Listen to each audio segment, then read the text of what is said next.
श्री राधे श्याम। 16 अगस्त 2024 शुक्रवार को श्रावण शुक्ल एकादशी है, जिनको पवित्रा एकादशी कहते हैं। पवित्रा एकादशी क्यों कहते हैं? क्योंकि इस दिन ठाकुर जी को पवित्रा धारण कराई जाती है। पवित्रा एक रेशम की माला होती है। ब्रज में जो श्रृंगार की दुकानें हैं वहाँ पर भी मिल जाती है और अपने से भी घर पर बना सकते हैं। फुंदने फुंदने लगे होते हैं, रेशम की माला होती है। तो ये पवित्रा उस दिन ठाकुर जी को विशेष रूप से धारण कराई जाती है। और इस पवित्रा धारण कराने का भाव ये होता है कि पवित्रा एकादशी को वर्ष भर की सेवा ठाकुर जी को समर्पित की।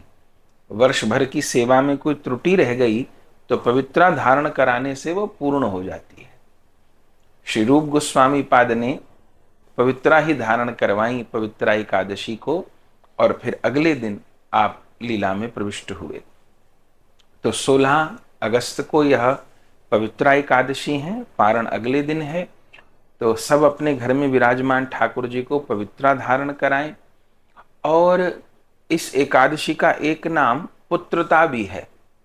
तो पुराणों में उल्लेख है कि द्वापर युग के प्रारंभ में महिष्मति नाम की नगरी थी।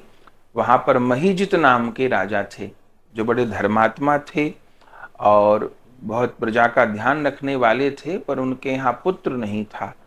तो राजा वृद्ध हो गए और चिंता करते थे कि मेरे इस साम्राज्य का, प्रजा का, राज्य का कौन पालन करेगा।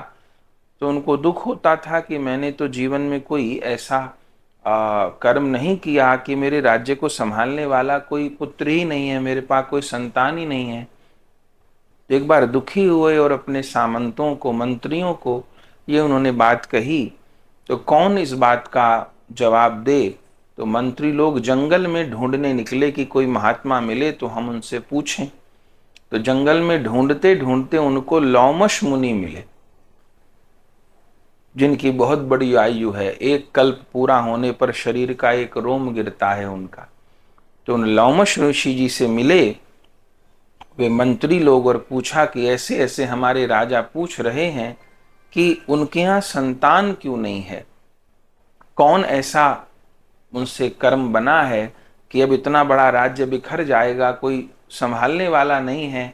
हमारे राजा ने तो जीवन भर बहुत पुण्य कार्य किए, तो आप बताइए। तो उस समय लौमर शिष्य ने कहा कि तुम्हारे जो राजा हैं ये पूर्व जन्म में एक निर्धन व्यक्ति थे और बहुत बुरे आचरण करने वाले थे, सबको दुख देने वाले थे, बुरे आचरण करने वाले थे। और जिस क्षेत्र में रहते थे वहां पर एक बार अकाल पड़ा। तो तुम्हारा राजा पूर्व जन्म में जो निर्धन व्यक्ति था, जल की खोज में भटक रहा था, कहीं जल नहीं मिल रहा था, और जहां ये जल ढूंढ रहा था वहां पर एक गर्भवती गैया भी जल ढूंढ रही थी। तो एकादशी का दिन था, उस दिन ये व्याकुल था, इसको कहीं जल ही नहीं मिला। तो इधर गैया भी जल के बिना व्याकुल थी। तो इस निर्धन व्यक्ति ने उस गैया को धक्का मार दिया, जिससे उस गैया को कष्ट हुआ, वो गिर गई।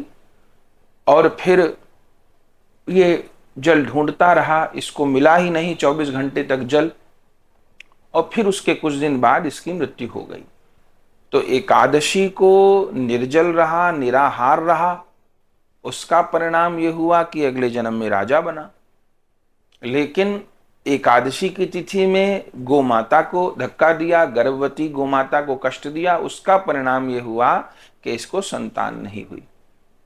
तो फिर मंत्रियों ने पूछा लौमश ऋषि जी से कि फिर इसका क्या समाधान है?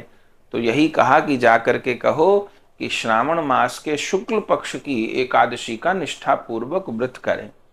तो जो गौ माता के प्रति अपराध बन गया है उसका मार्जन होगा, और फिर उनको उनका वंश चलाने वाला, उनकी राज्य की संभाल करने वाला भगवत भक्त पुत्र प्राप्त होगा। तब राजा रानी ने श्रावण शुक्ल एकादशी का पालन किया और उनको भगवत भक्त पुण्यात्मा पुत्र की प्राप्ति हुई और उनके राज्य का, उनके जीवन का, प्रजा का कल्याण हुआ। तो ये कथा भी पुराणों में वर्णित है। तो इस कथा से इस एकादशी को पुत्रदा भी कहते हैं, पर मुख्य नाम पवित्रा ही है।